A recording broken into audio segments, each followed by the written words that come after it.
Assalamualaikum warahmatullahi wabarakatuh. Bismillahirrahmanirrahim. Alhamdulillahirabbil alamin. Wassalatu wassalamu ala nabiyyina Muhammadin wa ala alihi wa sahbihi wa man tabi'ahum bi ihsanin ila yaumiddin. Amma ba'd. Kaum muslimin dan muslimat yang semoga dirahmati oleh Allah Subhanahu wa taala. Kita masih berada pada hadis yang diriwayatkan dari sahabat yang mulia Laqit ibni Sabirah.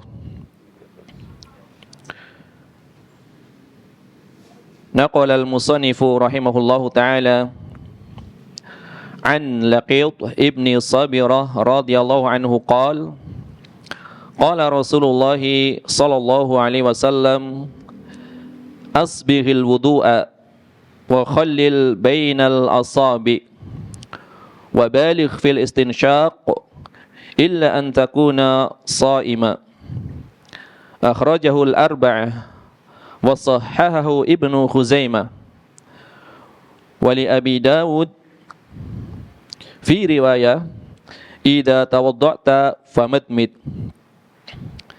Ini adalah riwayat yang telah kita terangkan pada pertemuan yang lalu dari Laqit bin Sabirah radhiyallahu anhu.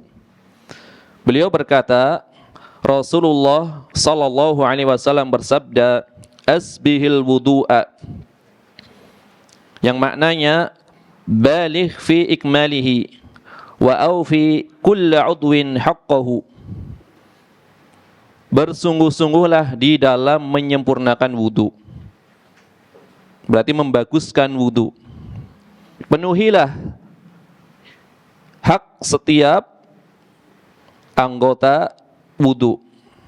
Haknya dipenuhi, yaitu dicuci dengan sempurna, diratakan.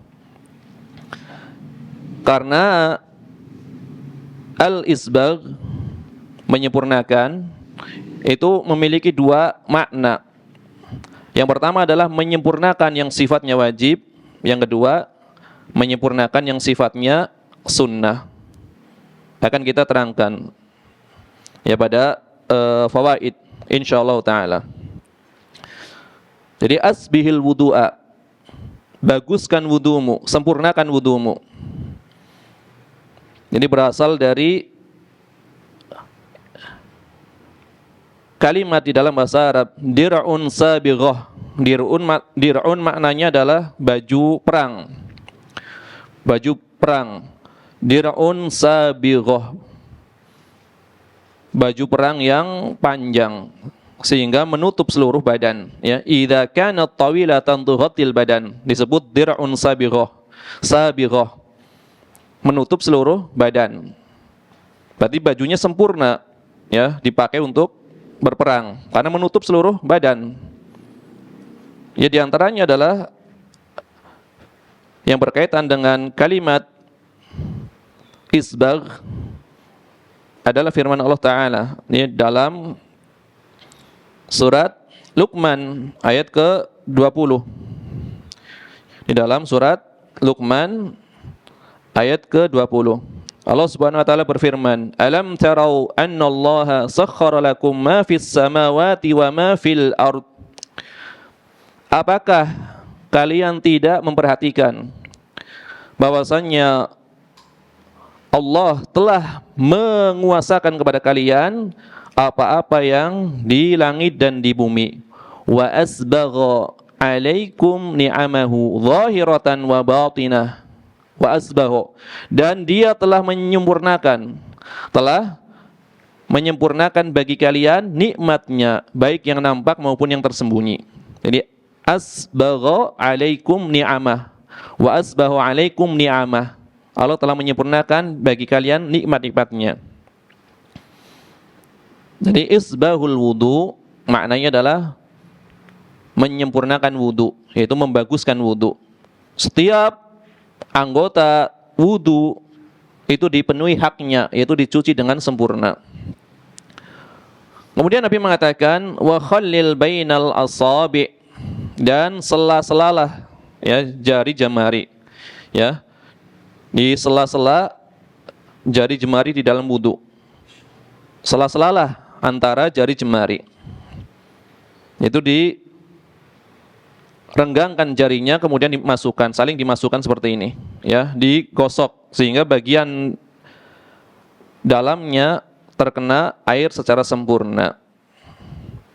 Yang dimaksud dengan jari jemari di sini adalah mencakup jari jemari tangan maupun jari jemari apa? Kaki ya. Sebagaimana riwayat dari Ibnu Abbas radhiyallahu anhuma.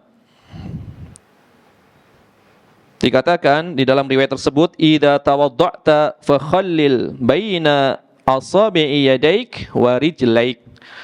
Apabila engkau berwudu, maka sela-selalah jari jemari tanganmu dan jari jemari kakimu, yaitu kedua tanganmu dan kedua kakimu. Ini riwayat Imam At-Tirmidzi ya. Riwayat Imam At-Tirmidzi. Riwayat ini dikomentari oleh Imam Al-Bukhari.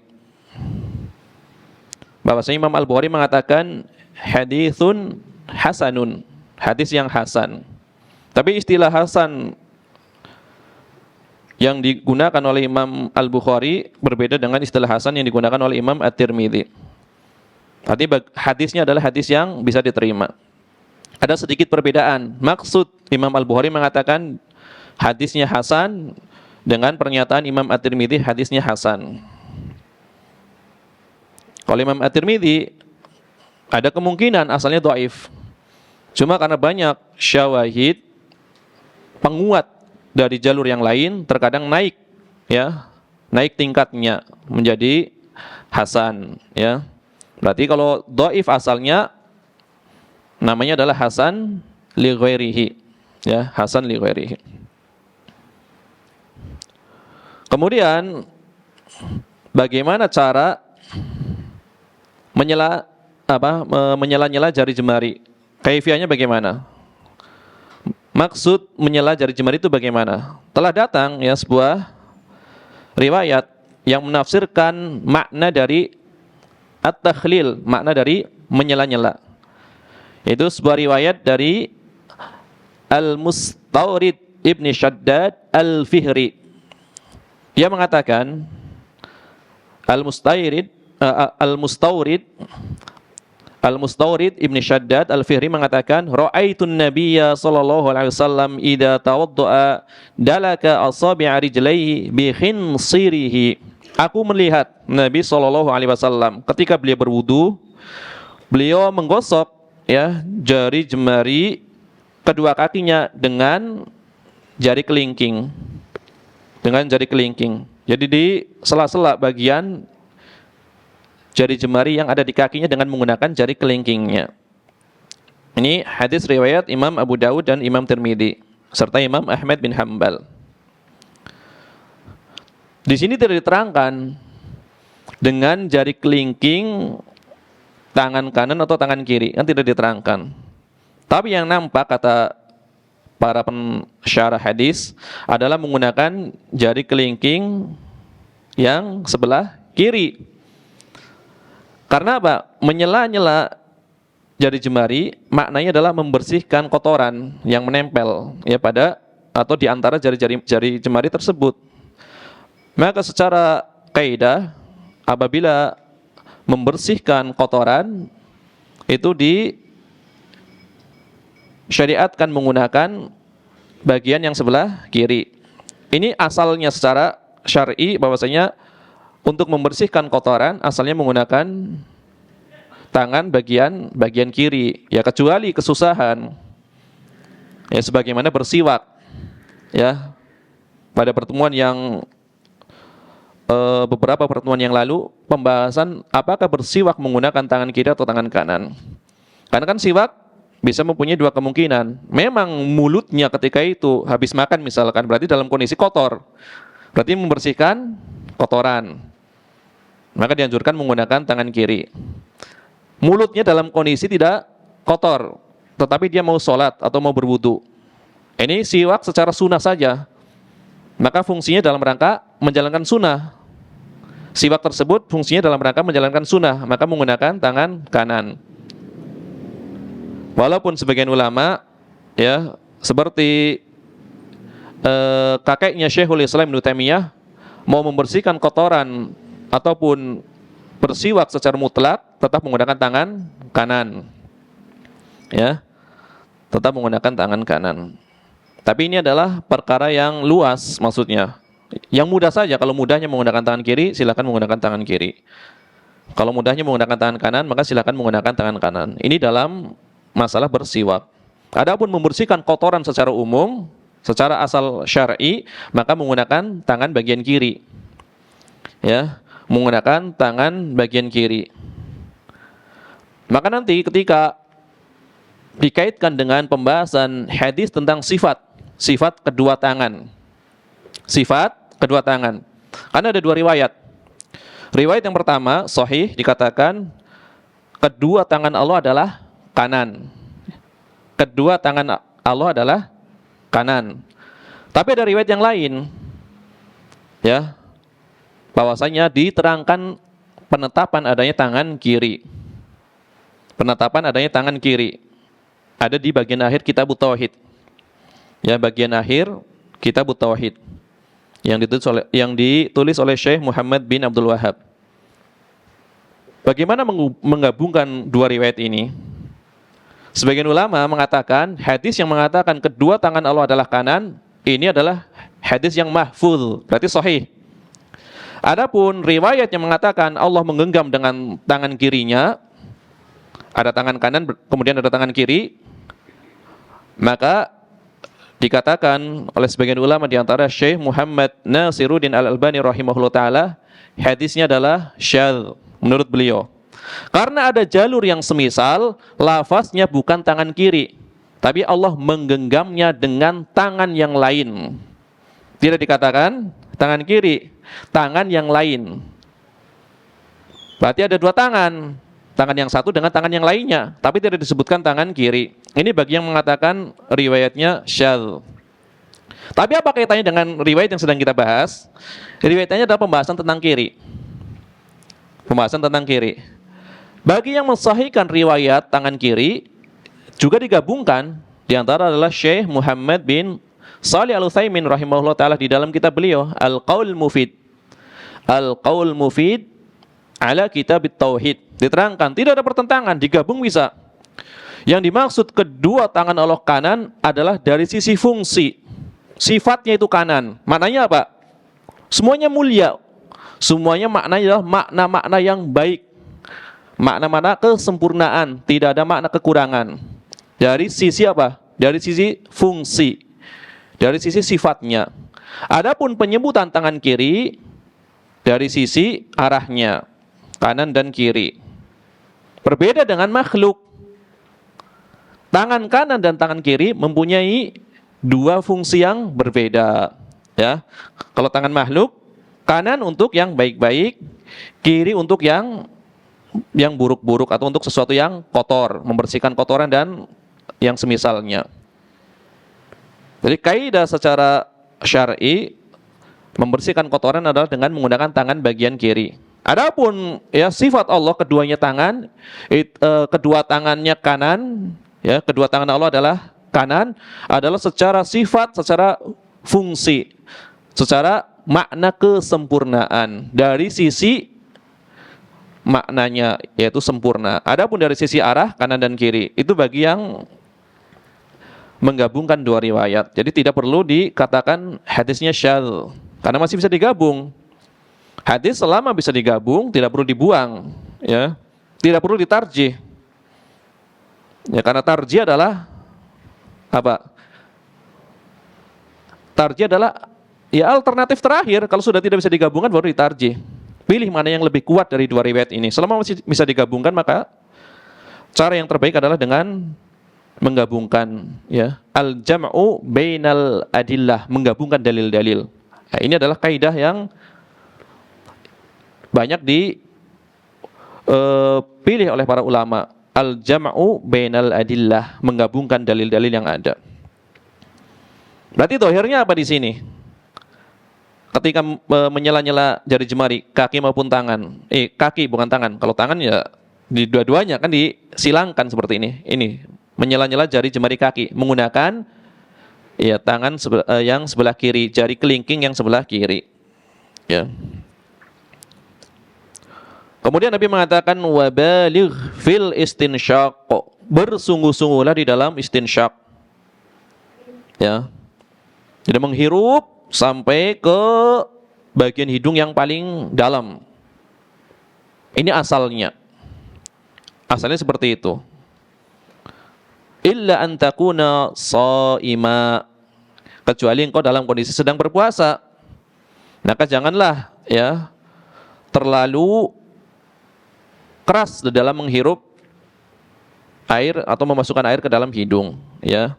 Karena dikhawatirkan nanti airnya bisa masuk atau turun ke tenggorokan, ya, ke kerongkongan, masuk ke dalam perut, yang menyebabkan seseorang harus berbuka, ya, puasanya batal. Apabila dia terlalu keras di dalam menarik air atau memasukkan air ke dalam hidungnya. Jadi ini adalah ya makna hadisnya secara umumnya. Adapun pelajaran-pelajaran yang bisa diambil dari hadis ini, ya, pelajaran yang pertama dikatakan al-hadits dalilun 'alal amri bi isbaghil wudu'i. Hadis ini sebagai dalil bahwasannya diperintahkan bagi setiap muslim untuk menyempurnakan wudu. Wa hal hadza wajibun aw mustahab? Apakah menyempurnakan di sini hukumnya wajib atau mustahab? Di awal kita terangkan, ada kalanya wajib, ada kalanya mustahab atau sunnah. Jadi al-isbagh, menyempurnakan wudu, membaguskan wudu, itu ada dua macam, ya. Tadi dikatakan isbaghun wajibun, menyempurnakan yang sifatnya wajib. Wa huwa ma la yatimul wudu'u illa bihi, yaitu perkara yang tidak sempurna wudu seseorang kecuali dengan perkara tersebut. Itu apa?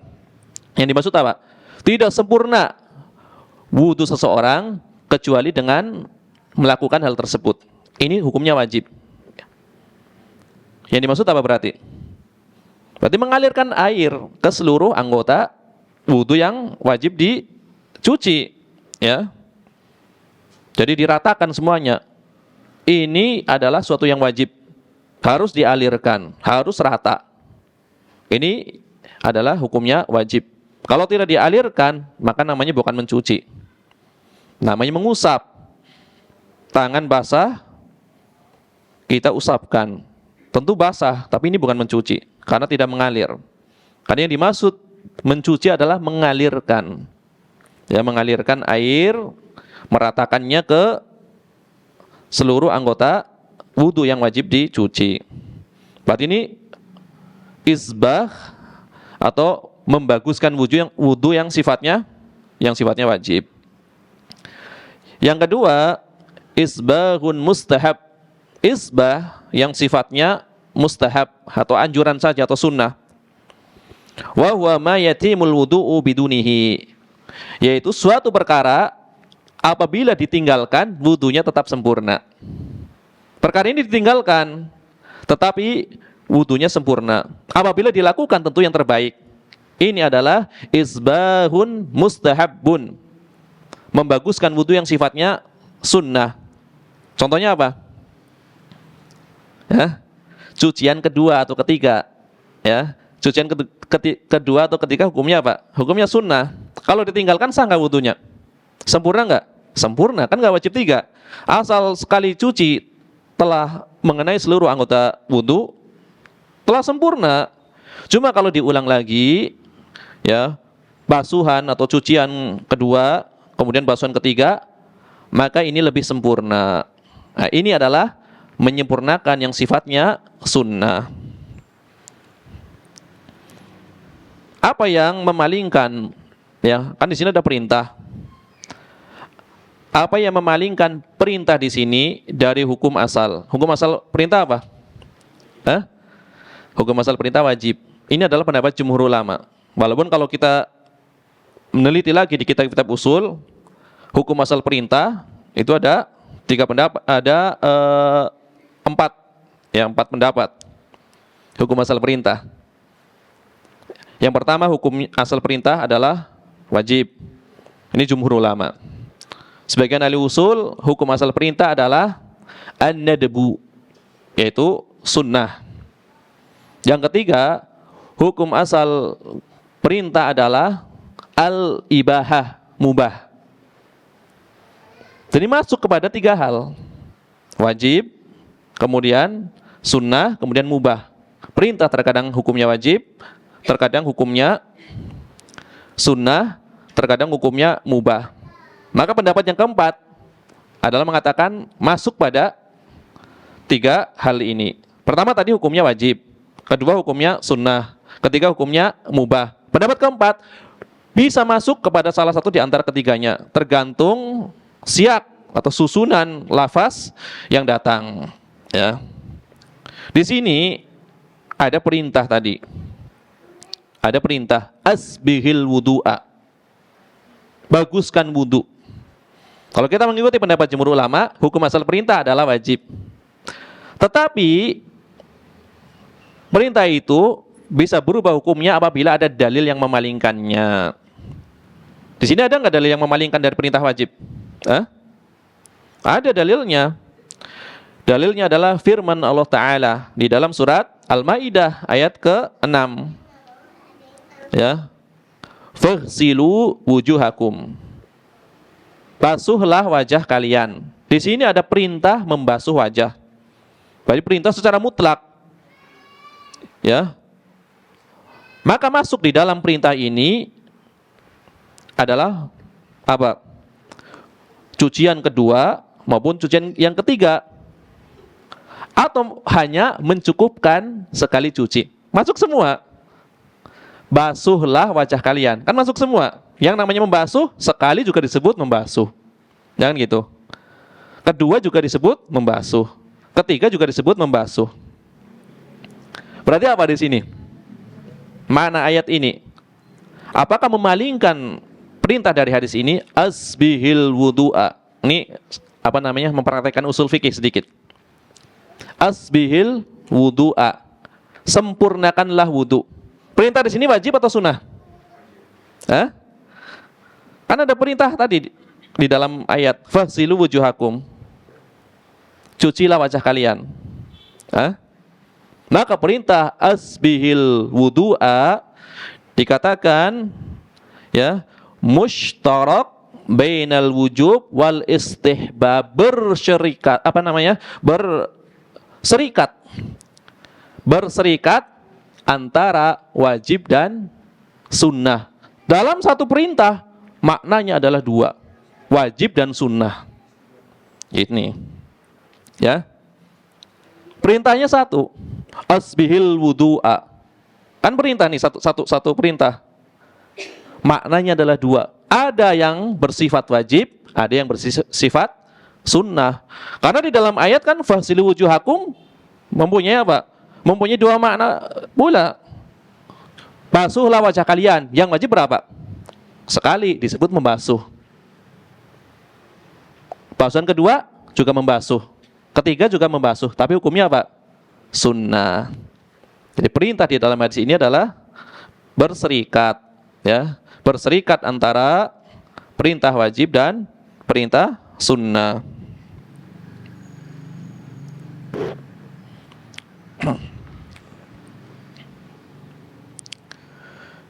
Ini adalah pendapat sebagian ulama. Sebagian ulama yang lain yang mengatakan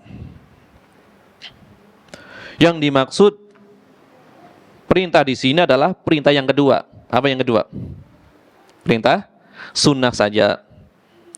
Di antara dalilnya yang menunjukkan perintah di sini tidak berserikat. Kalau tadi kan pendapat pertama perintahnya berserikat. Ya, karena ayat ataupun hadis memiliki dua maksud, ya, maksud yang sifatnya wajib dan maksud yang sifatnya sunnah. Tapi sebagian ulama yang lain tidak menerima pendapat ini.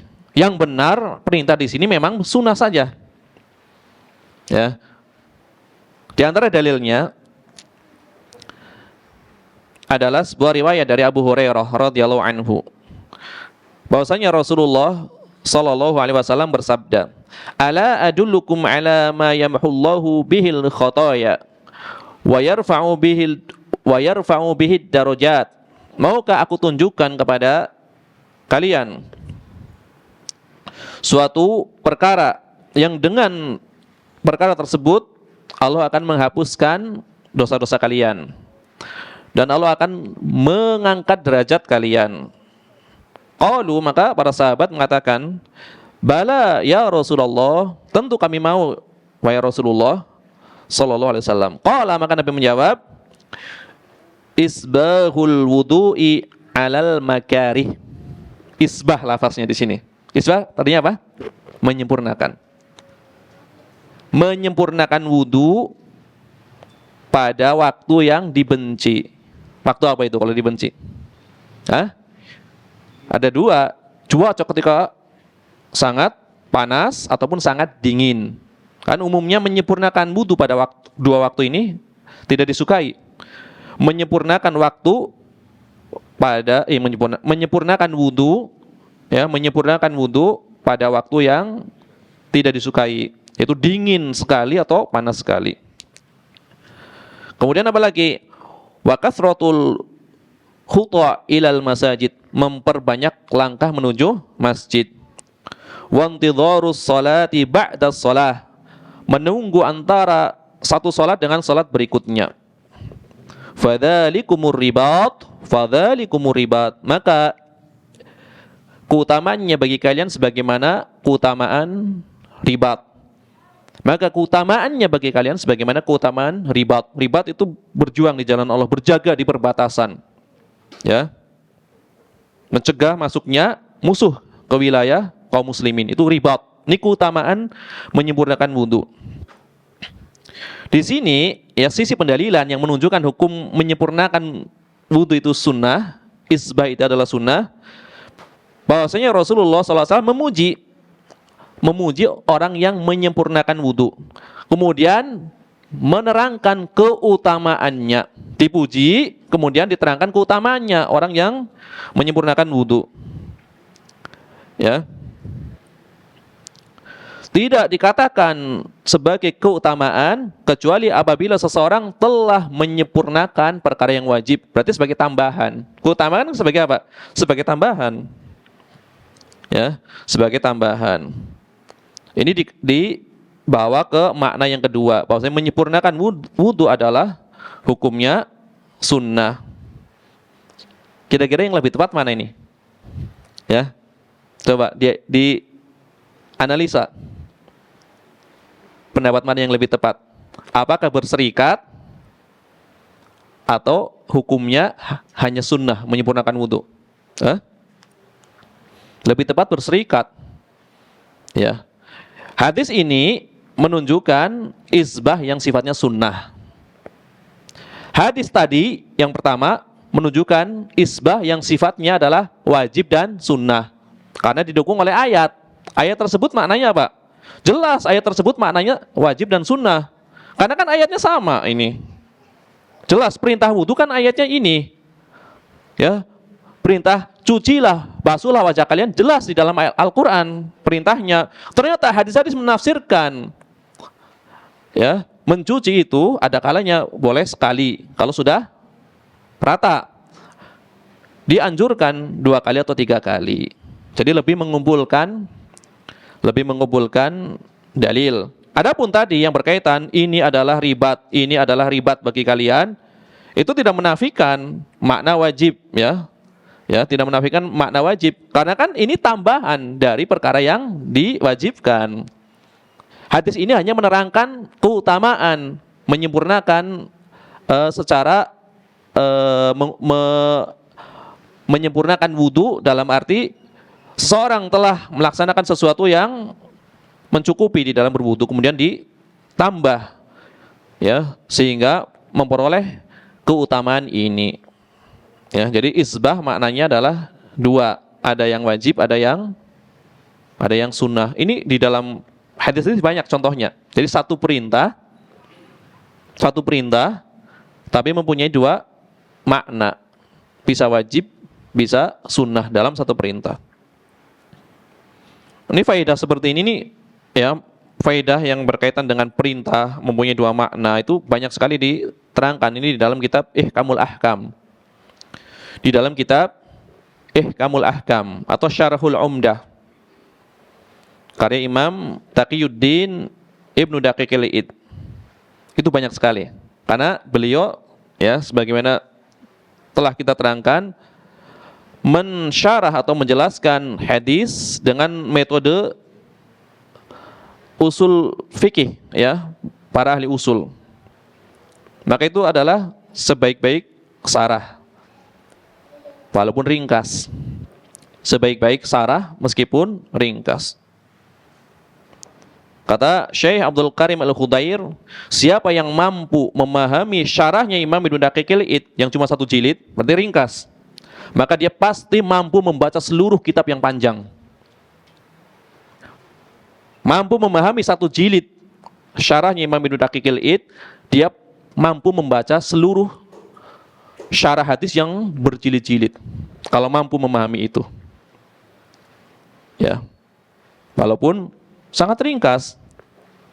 Maka para ulama itu masing-masing atau memiliki metode di dalam mempelajari fikih. Di antara metode yang digunakan oleh Syekh Muhammad bin Shalih Al-Utsaimin, kalau kita lihat Syekh Muhammad bin Shalih Al-Utsaimin ketika menerangkan permasalahan itu luas, kemudian detail, kemudian tertib dan rinci.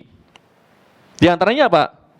Beliau mampu seperti itu karena beliau sering mempelajari syarah umdah karya Imam Ibnu Daqiqil Id. Karena di situ nanti diterangkan ada ilat hukum, sebab hukum, alasan hukum. Ya. Jadi beliau sering membaca kitabnya Imam Ibnu Daqiqil Id. Seorang mujaddid di abad ke-7. Ini kata Syafi'iyah. Syafi'iyah mengatakan tidak ada perselisihan di antara kami, Syafi'iyah, kata Imam As-Suyuti, bahwasanya mujaddidnya adalah Imam Ibnu Daqiqil Id. Wafat pada tahun 702 Hijriah. Ya, pada tahun 702 Hijriah. Rahimahullah taala.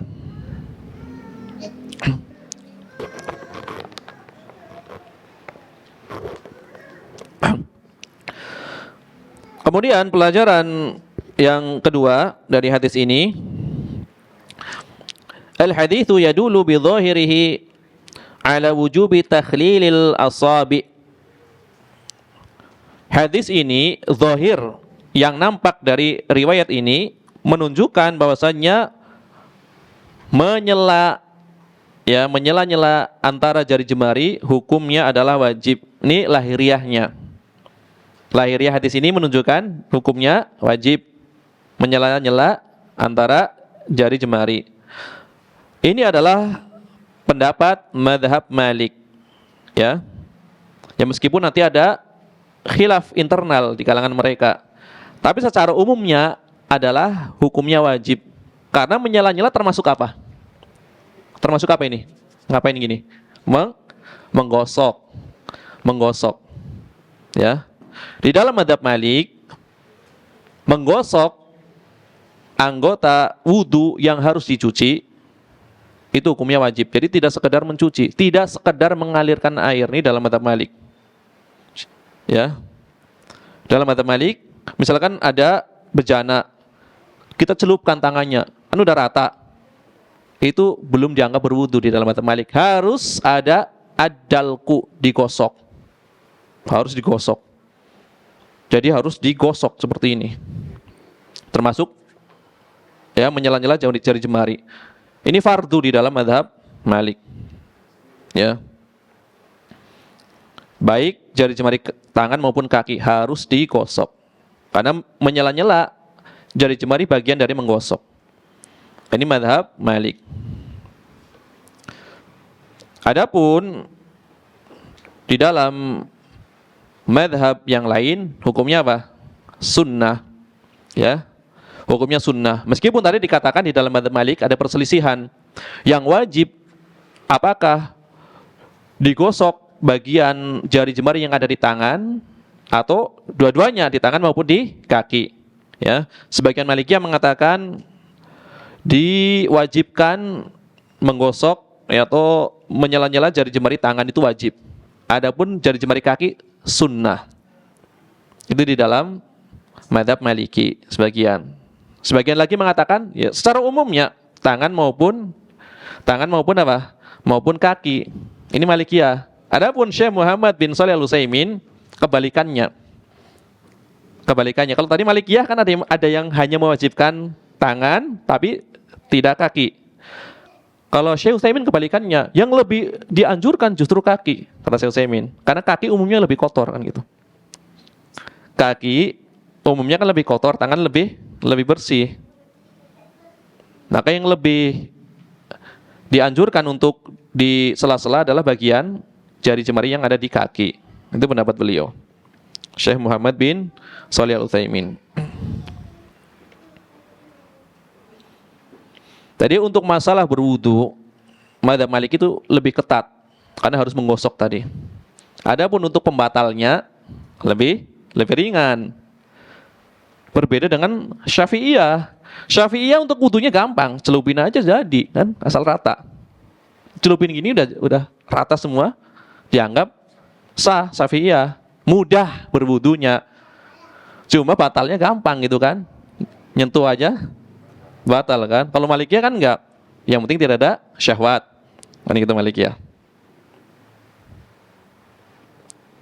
Yang menyentuhnya dengan syahwat. Ini pendapat jumhur ulama. Malikiyah, kemudian Hanabilah. Adapun madzhab Abu Hanifah ya lebih ekstrim lagi. Yang dimaksud menyentuh adalah berjima. Ya. Jadi jumhur intinya tidak sekedar menyentuh. Ya. Jumhur ulama berarti menyentuh dengan syahwat. Sebagian maknanya jima, sebagian lagi sekedar menyentuh dengan bagian ini telapak tangannya dalam madzhab Syafi'i. Ya. Iya. Ya mungkin Pak Edwin Masya Allah lebih paham nih dalam masalah ini, kedetailannya masalah madzhab Syafi'i. Ya. Ya beliau pakar Syafi'i ya.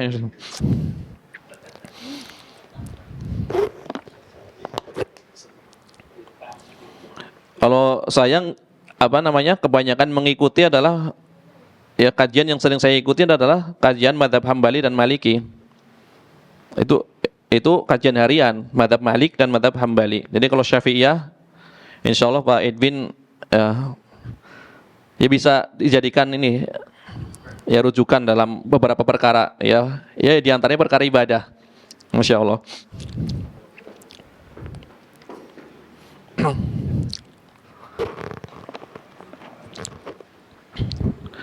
Ya karena ya menisbatkan pendapat madhab itu,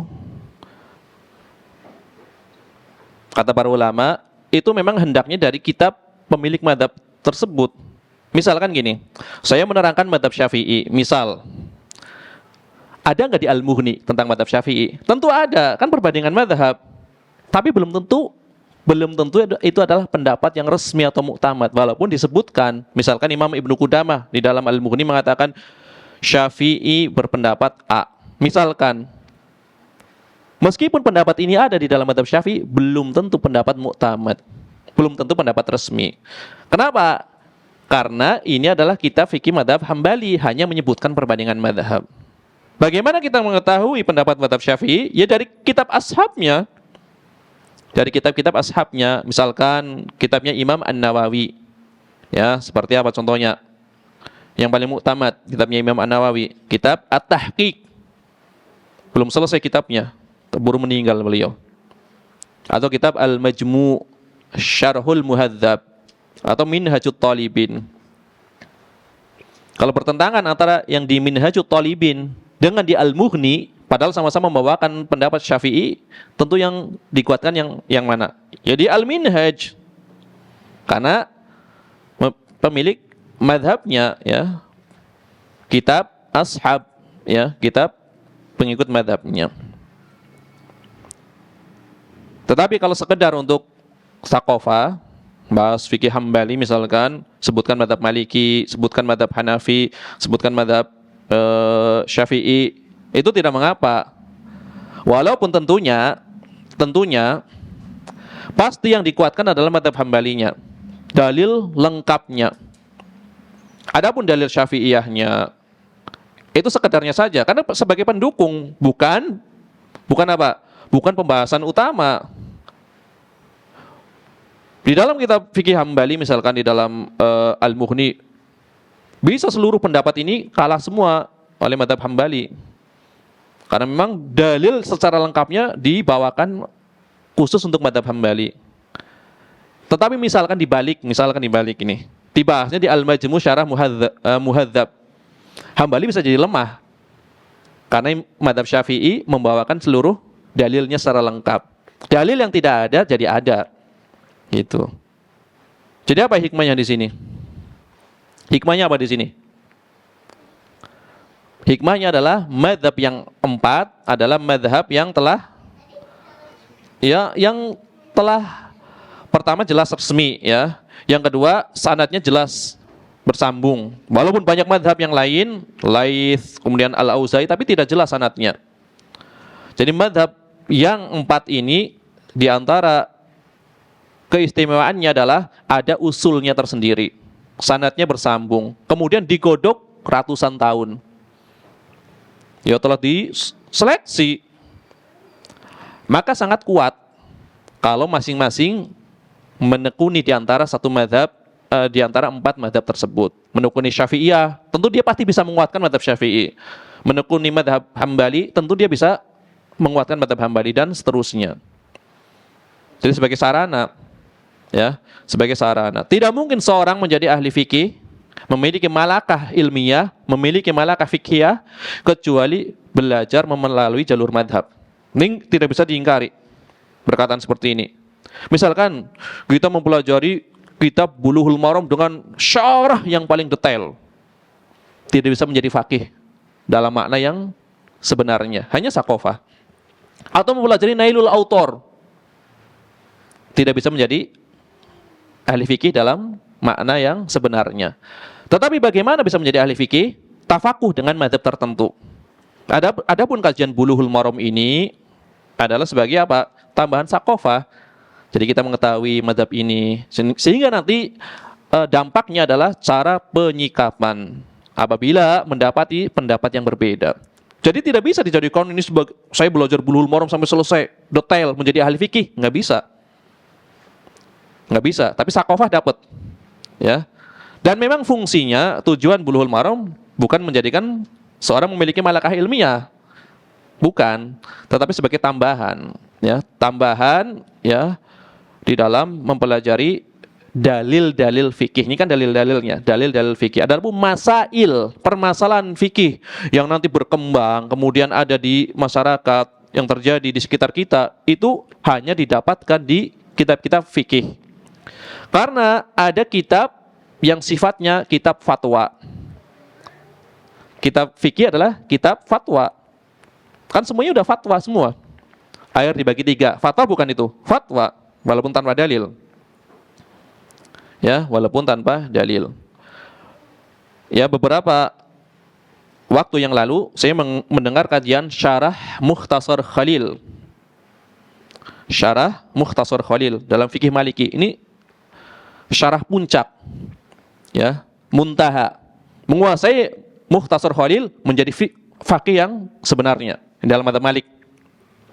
Dikatakan di dalam pembahasan tersebut, ya, tidak mungkin seorang menjadi ahli fikih kecuali menekuni satu madhab tertentu, ya, kecuali menekuni satu madhab tertentu. Kenapa? Karena kitab madhab tersebut adalah kitab yang sifatnya fatwa. Jadi sifatnya fatwa, jadi langsung bisa diamalkan dan tertib. Ada nggak kitab Malikiyah yang isinya dalil lengkap, isinya perbandingan madhab? Ada nggak kitab fikih Malikiyah? Ada. Contohnya apa? Kitab At-Tamhid lima fil Muwatta minal ma'ani wal asanid, atau kitab Al-Istidhkar karya Imam Ibnu Abdul Bar. Tidak ada khilaf para ulama kecuali dibawakan dengan dalilnya secara lengkap. Berarti kalau kita kalau kita melihat apa? Ini kitab sempurna sekali, ya. Seakan-akan seperti itu. Perbandingan madhab, dalilnya lengkap. Tapi dikatakan oleh Syekh yang mensarah Mukhtasar Khalil, antum tidak bisa menjadi ahli fikih dengan mempelajari at-tamhid dan al-istidhkar. Ya, padahal bertabur dalil itu. Bertabur dalil. Ya. Jadi hampir setiap para ulama mengatakan seperti itu. Tetapi apakah ada manfaatnya mempelajari Bulughul Maram? Ya tentu banyak. Ya. Tentu banyak. Di antaranya kita bisa belajar bagaimana cara mengeluarkan fawaid. Kemudian ya belajar sedikit tentang ilmu tahrij hadis. Kan di situ ada faedahnya. Ya.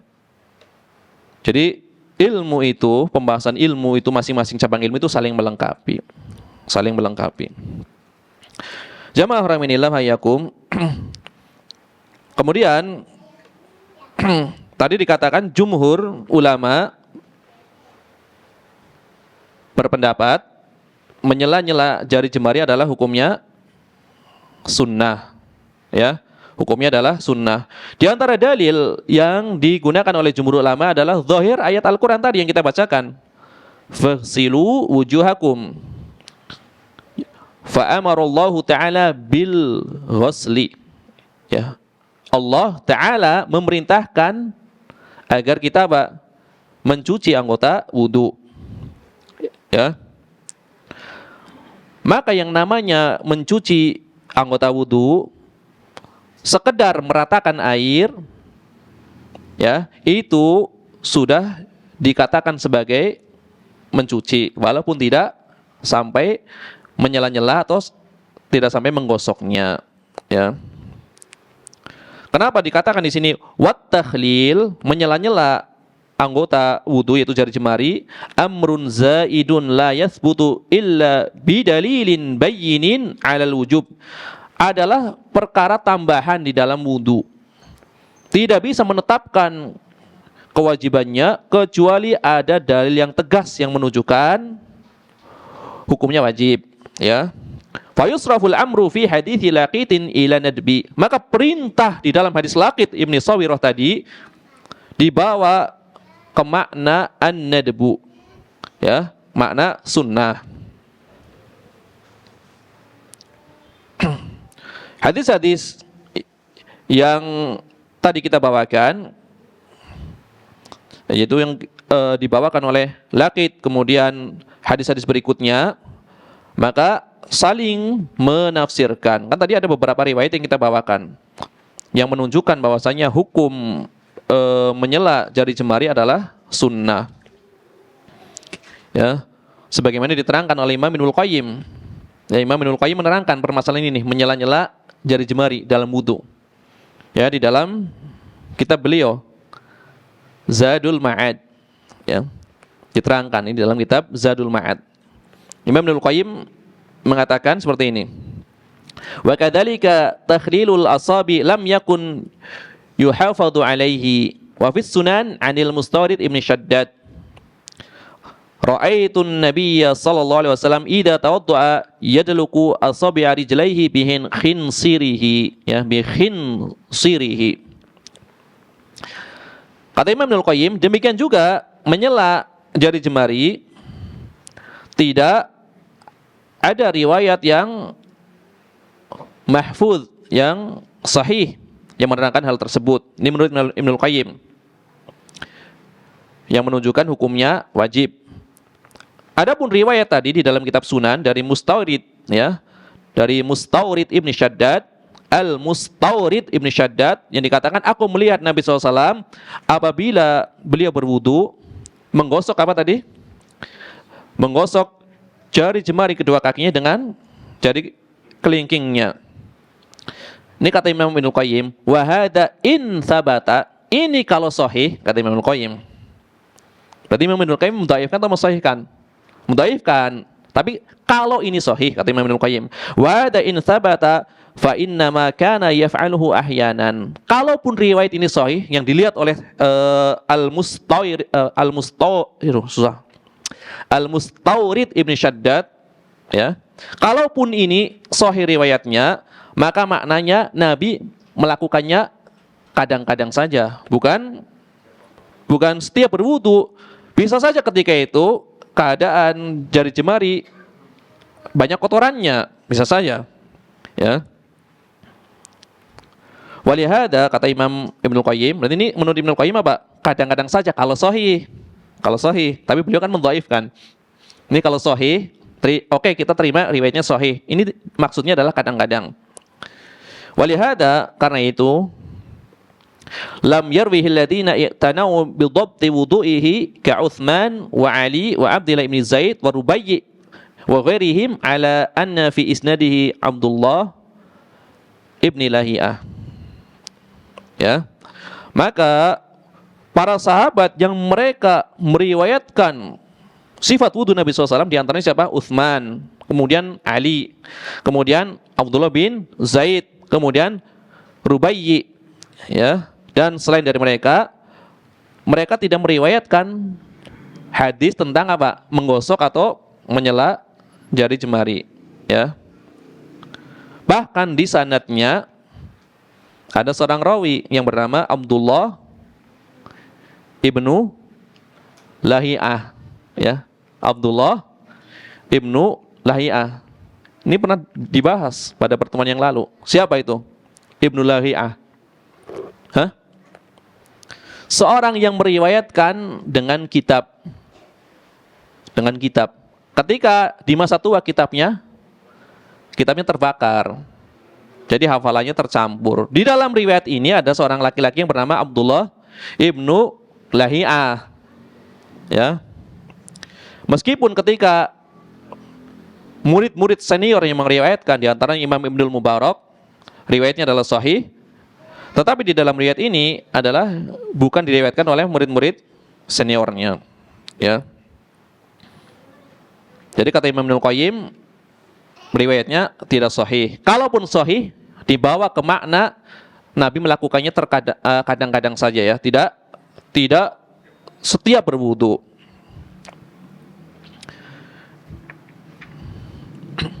Kemudian pelajaran keberapa ini? Hah? Ya, pelajaran berikutnya. Di dalam hadis ini terdapat dalil disunahkannya bersungguh-sungguh di dalam istinsyak, kecuali bagi orang yang berpuasa, maka tidak disunahkan.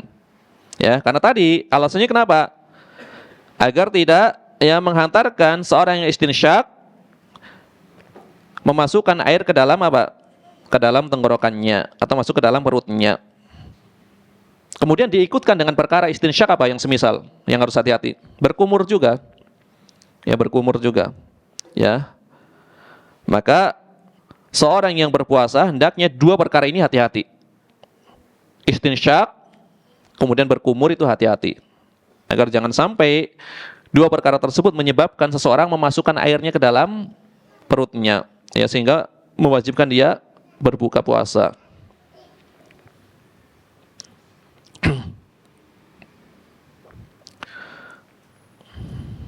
Kemudian tadi kan ada perintah, sungguh-sungguhlah di dalam istinsyak.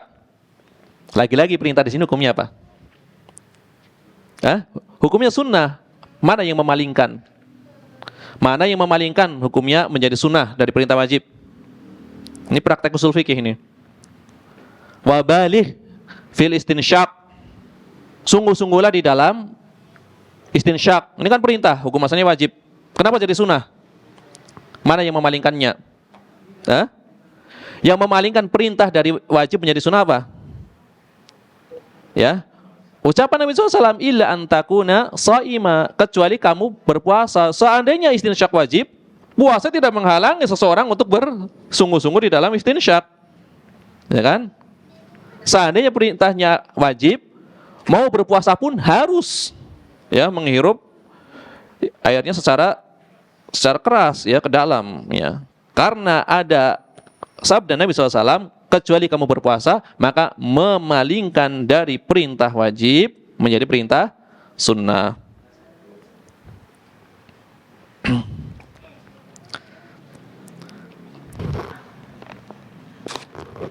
Kemudian pelajaran berikutnya dari hadis ini, di dalam hadis ini terdapat dalil ya bagi ulama yang menyatakan wajibnya berkumur dan istinsyak di dalam wudu. Ya. Wabalih fil istinsyak, perintah bersungguh-sungguhlah di dalam istinsyak. Bersungguh-sungguhnya sunnah, tapi perintah istinsyaknya wajib menurut sebagian ulama. Ya. Kemudian berkumur-kumur juga ada perintahnya. Idza tawadda'ta famadmid. Jika kamu berwudu, maka berkumurlah. Perintah menunjukkan wajib. Ini adalah yang masyhur dalam madzhab apa? Kan telah kita bahas pada pertemuan yang lalu. Yang menyatakan hukumnya wajib adalah madzhab apa? Istinsyak sama istinthar. Kalau jumhur ulama kan sunnah. Yang menyatakan wajib siapa? Madzhab apa? Madzhab Hambali. Ya. Madzhab Hambali. Kemudian madzhab siapa? Ibnul Mubarak, Abdullah bin Al-Mubarak. Kemudian madzhab Ibnu Abi Layla. Kemudian madzhab Ishaq Ibnu Rahawayh atau Rahuyah. Jadi di dalam madzhab Hambali masalah istinsyak ini ada beberapa riwayat. Yang muktamad ini pendapat resminya adalah wajib. Nanti ada riwayat kedua sebagaimana madzhab jumhur ulama hukumnya sunnah. Ya. Itu madzhab jumhur ulama. Ya, madzhabnya Imam Abu Hanifah, kemudian madzhab Malik, madzhab Syafi'i, sebuah riwayat di dalam madzhab Hambali. Ini hukumnya sunnah. Ya, beristinsyak maupun berkumur. Dan ini adalah pendapat yang dipilih oleh Imam Ibnul Mundhir. Imam Ibnul Mundhir berpendapat hukumnya sunnah ya di dalam masalah berkumur-kumur dan istinsyak.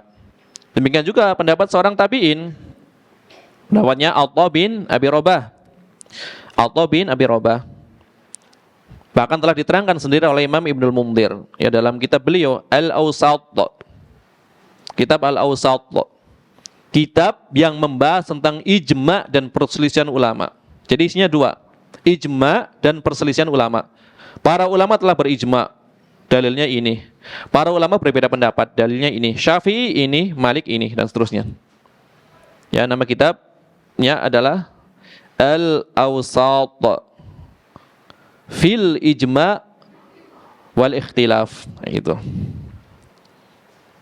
Al-Awsat. Awsat apa berarti maknanya? Hah? Kitab yang pertengahan sedang. Berarti beliau punya kitab yang panjang tentang masalah khilaf dan ijma. Ya. Al-Awsat ini kurang lebih 10 jilid. Ini pertengahan. Berarti beliau punya kitab yang panjang tentang masalah ijma dan khilaf. Tapi yang sering dinukil adalah kitab Al-Awsat. Ya. Berarti jumhur ulama berpendapat sunnah ya. Sisi pendalilan yang menyatakan hukumnya sunnah, bukan sisi pendalil, dalil yang menyatakan hukumnya sunnah tidak wajib adalah firman Allah Ta'ala yang kita sebutkan tadi, faghsilu wujuhakum, cucilah, basuhlah wajah kalian. Wajah maknanya apa? Enggak, kan kita telah bahas yang dimaksud wajah itu apa sih? Sesuatu yang digunakan untuk saling berhadapan. Ini wajah. Ya, batasnya dari tumbuh rambut atau apa ini namanya? Ya kening sini ya.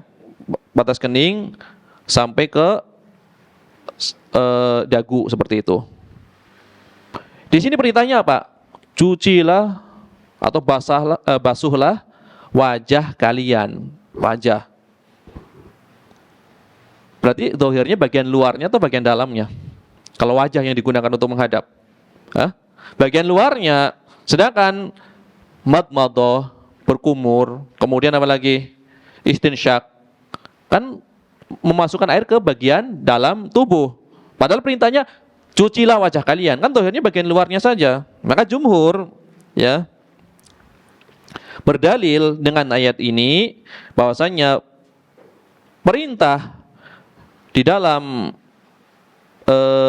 hadis-hadis yang datang, yaitu perintah tentang berkumur ataupun istinsyak, adalah perintah yang sifatnya sunnah. Ya, sifatnya sunnah.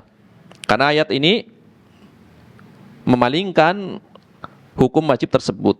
Ya, yang namanya wajah adalah sesuatu yang digunakan untuk menghadap. Berarti bagian luarnya. Ya, bagian luarnya, bagian dalam berarti bukan dianggap sebagai wajah. Ya, secara uruf, secara kebiasaan. Karena kita menghadapnya dengan bagian luar.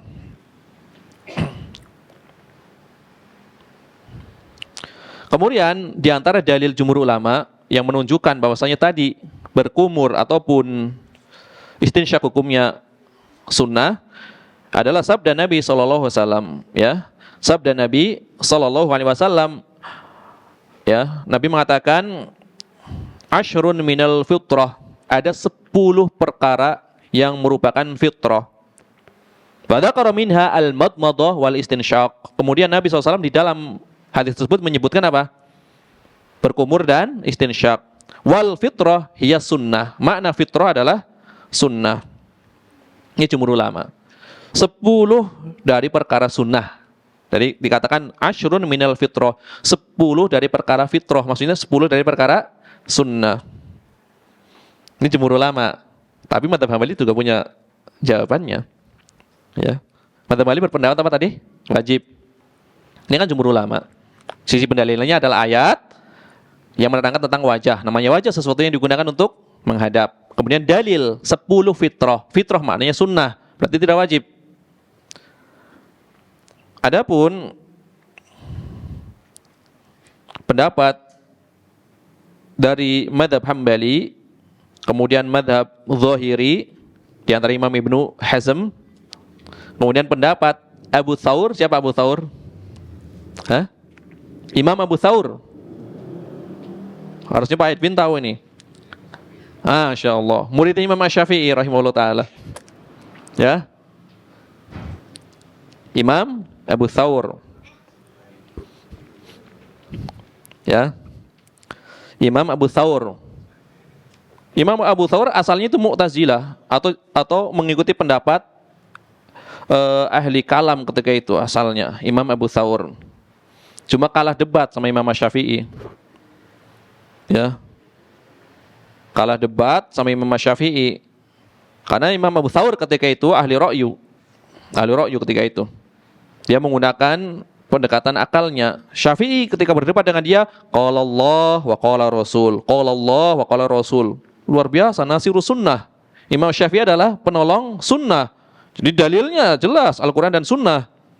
Abu Thawr dalilnya akal. Syafi'i qala Allah, qala Rasul. Qala Allah, qala Rasul sampai gelap malam. Akhirnya kami taubat, katanya Imam Abu Thawr, ya.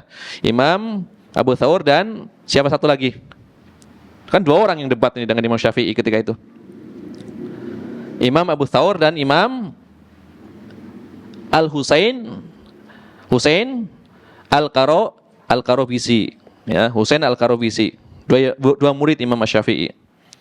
Ya, pendapat ini menyatakan hukumnya apa? Wajib. Ya. Pendapat ini mengatakan hukum istinsyak wajib. Adapun berkumur sunnah. Ini riwayat lain dalam Madzhab Hambali. Kalau Madzhab Hambali kan tadi dikatakan riwayat resminya apa? Berkumur dan istinsyak wajib. Ini riwayat muktamad di dalam Madzhab Hambali. Dalilnya perintah.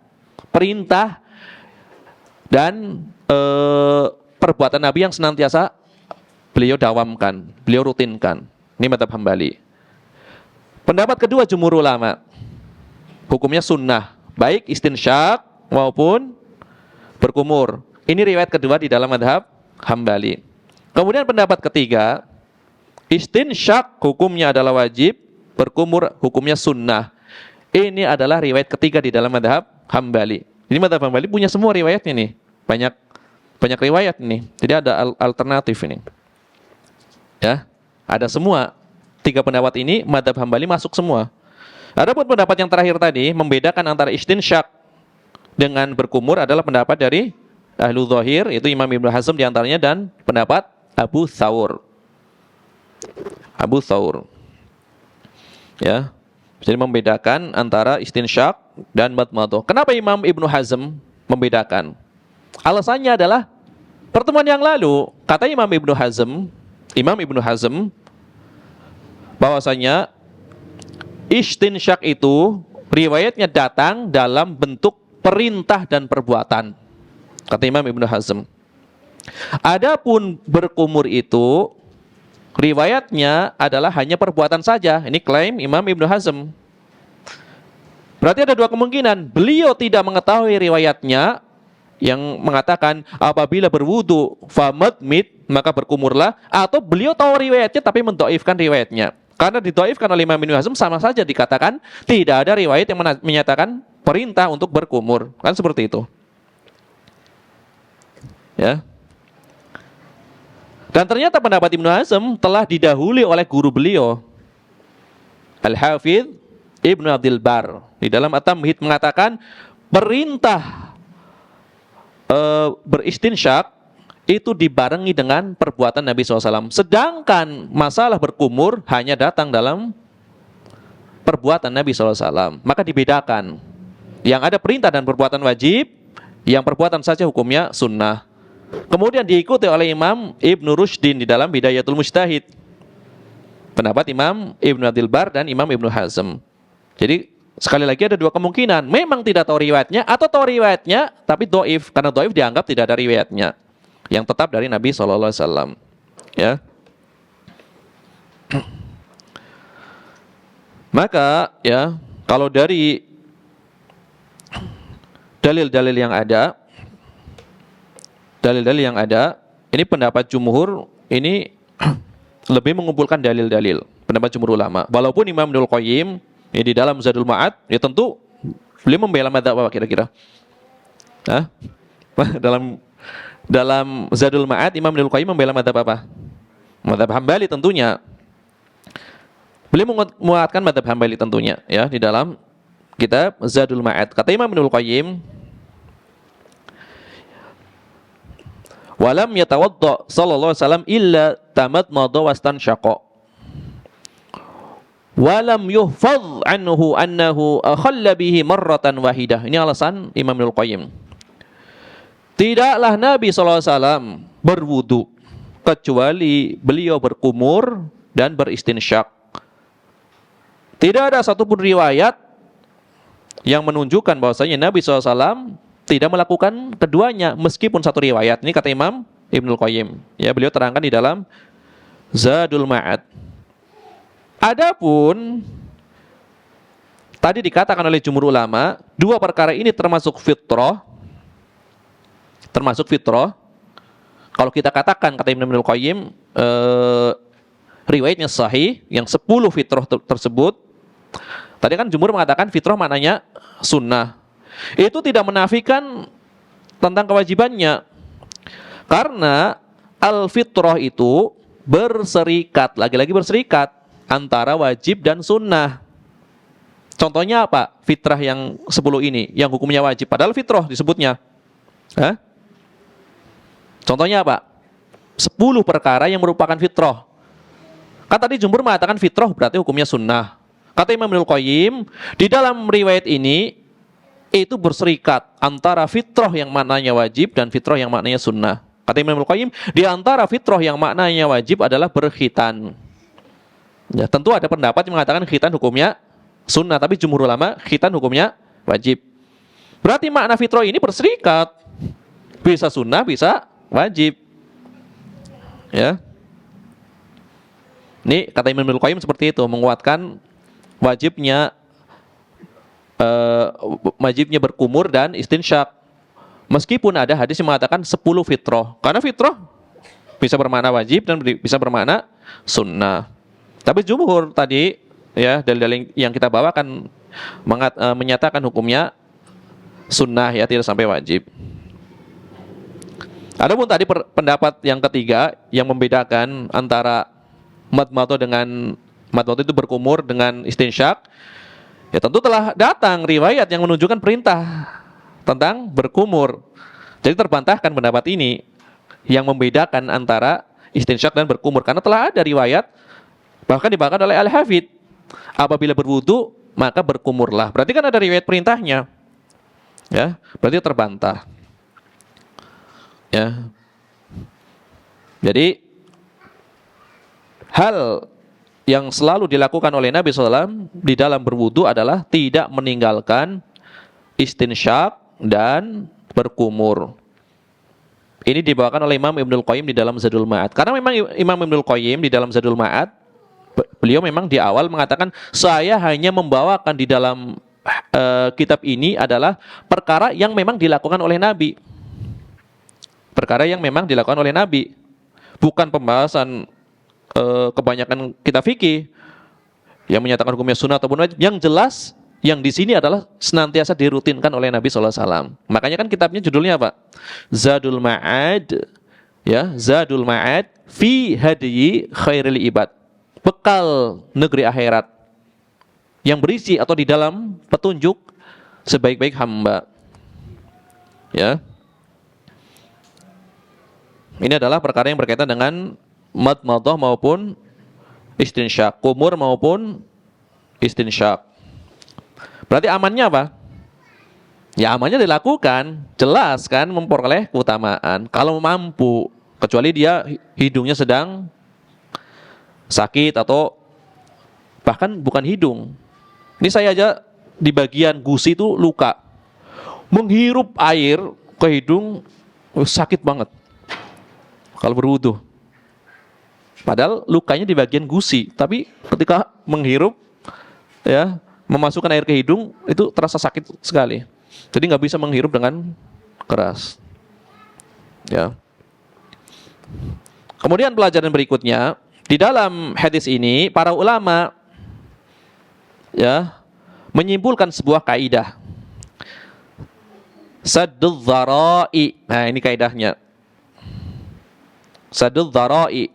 Dhara'i jamak dari dhari'ah, sarana, wasilah, menutup sarana.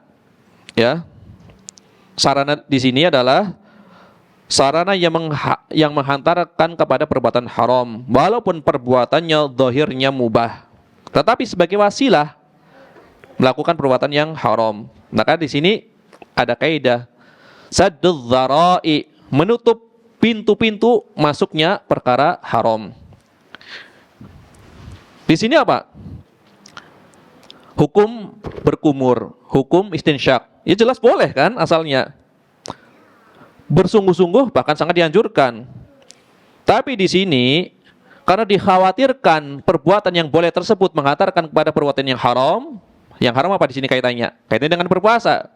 Seorang jadi membatalkan puasa, kan haram berarti kan? Maka agar seseorang tidak sampai melakukan perbuatan haram, yaitu membatalkan puasa, maka disinilah Nabi SAW melarang bersungguh-sungguh beristinsyak ketika berpuasa. Jadi ada kaidah saddul dhara'i, menutup wasilah sarana menuju perkara yang haram.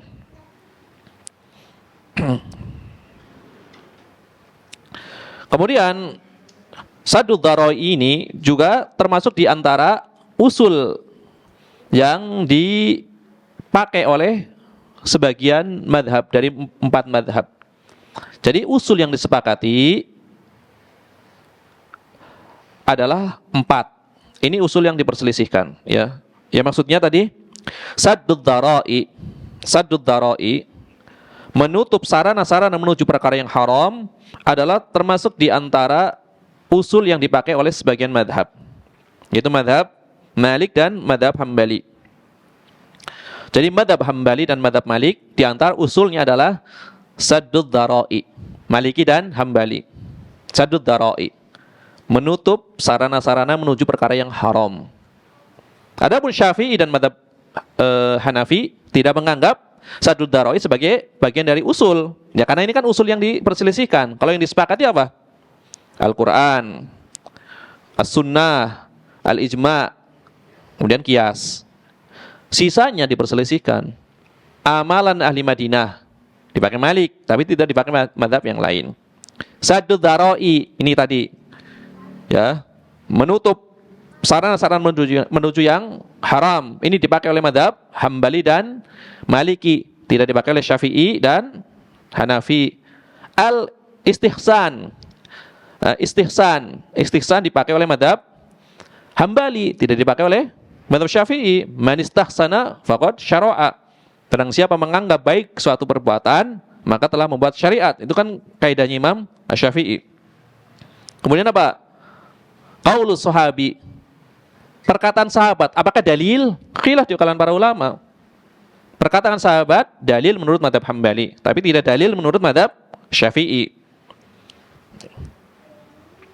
Jadi ini usul yang diperselisihkan. Inilah kenapa tadi ya, belajar itu apabila seseorang ingin menjadi faqih dalam makna yang sebenarnya harus menggunakan usul mazhab tertentu. Ya, kalau enggak kacau nanti, ya. Karena ada perbedaan usul. Di antaranya tadi Saddud dzara'i dipakai oleh Maliki dan Hambali, ternyata tidak dipakai oleh Imam Syafi'i, tidak dipakai oleh Imam Abu Hanifah. Kemudian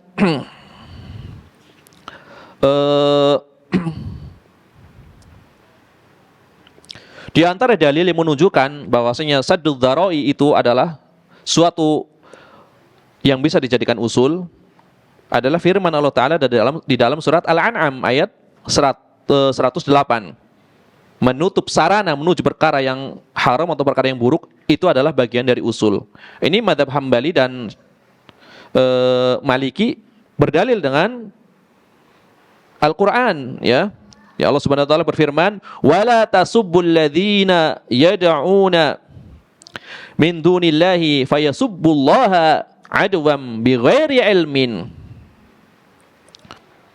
Jangan kalian mencela orang-orang yang menyeru sesembahan selain Allah, sehingga mereka akan mencela Allah dengan permusuhan yang keras tanpa ilmu.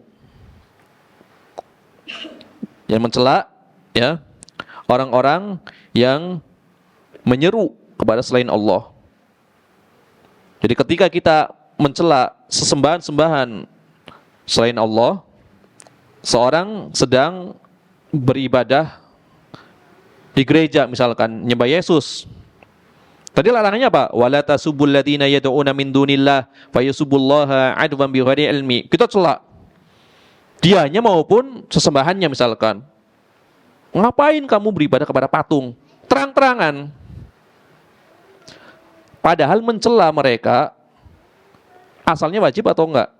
Merendahkan, enggak merendahkan Tuhan mereka, sesembahan. Contohnya jangan Nabi Isa, yang lain aja misalkan menyembah misalkan patung atau yang lainnya, menyembah patung gitu aja. Rukun masalahnya apa? Harus direndahkan kan sesembahan ini, tapi kita merendahkan sesembahan mereka di depan mereka. Itu dilarang. Kenapa? Karena menyebabkan nanti akan balik merendahkan Allah Tabaraka wa Ta'ala tanpa ilmu, tanpa keadilan. Ini adalah dalil apa? Saddud dzara'i. Daripada mereka mencela, ya, mereka merendahkan Rabb, ya, Tabaraka wa Ta'ala, lebih baik kita jangan mencela mereka di depan mereka. Ya tentu kalau di belakang tidak masalah. Gitu. Ini adalah dalil diantaranya yang menunjukkan Saddud dzara'i itu adalah bagian dari usul, ya, bagian dari usul. Karena Allah Tabaraka wa Ta'ala mengharamkan mencela Tuhan-Tuhannya orang-orang musyrik. Padahal kalau mencela mereka itu menunjukkan apa? Ya, menunjukkan kemuliaan agama ini, ya, bahwa mereka itu rendah, ya, perendahan terhadap rob-rob mereka. Itu tentu maslahat yang besar. Tetapi apabila hal itu menyebabkan mereka mencela atau merendahkan Allah Tabaraka wa Ta'ala, maka hal itu dilarang, ya. Kemudian diantaranya Nabi SAW di dalam sunnah itu melarang, ya, mengumpulkan dalam pernikahan ini seorang wanita dengan bibinya. Ya. Atau bibi dari pihak ayah maupun dari pihak ibunya. Kan dalam bahasa Arab dibedakan. Bibi dari ayah ammah, bibi dari ibu ya khalah, kan gitu. Artinya menikahi seorang wanita dan bibinya itu dilarang seperti itu. Ini sadud dzara'i, ya, untuk menghindarkan dari perbuatan yang haram. Kemudian yang terakhir, pelajaran yang terakhir, kalau tadi usul fiqh, ya, sekarang kaidah fikih. Diambil dari hadis ini ada kaidah fikih. Berdasarkan hadis ini terdapat suatu kaidah fikih yang bagus, ya. Darul mafasid aula min jalbil masalih. Darul mafasid, menolak keburukan, menghilangkan kerusakan, itu lebih didahulukan daripada sekedar ingin mendapatkan maslahat. Ketika kita beristinsyak dengan sungguh-sungguh, kan maslahat, mengikuti apa? Sunnah, mendapatkan keutamaan. Tetapi ketika dalam kondisi puasa bisa menyebabkan rusaknya puasa. Berarti yang didahulukan apa? Yang mencegah kerusakan daripada sekedar mendapatkan maslahat. Ya, maka darul mafasid aula min jalbil masalih. Ya. Menolak kerusakan itu lebih dahulukan dari sekedar ingin mendapatkan maslahat ataupun manfaat. Ini adalah pelajaran-pelajaran yang bisa diambil dari hadis ini. Ya, saya cukupkan dari yang ditulis oleh Syekh Abdullah Al-Fauzan. Kalau saya tambah lagi dengan Al-Basam, dengan Syekh Utsaimin, nanti berminggu-minggu nggak selesai. Ya, saya cukupkan dari kitab yang ditulis oleh Syekh Abdullah Al-Fauzan hafizahullah taala. Ya, barangkali ini yang bisa disampaikan pada pembahasan pagi ini. Mudah-mudahan Allah tabaraka taala memberikan taufiknya kepada kita semua. Subhanakallahumma bihamdika asyhadu an la ilaha illa anta astaghfiruka wa atubu ilaik. Wa sallallahu wasallama ala nabiyyina Muhammad wa ala alihi wa sahbihi ajma'in. Wa akhiru da'wana anil hamdulillahi rabbil alamin. Wassalamualaikum warahmatullahi wabarakatuh.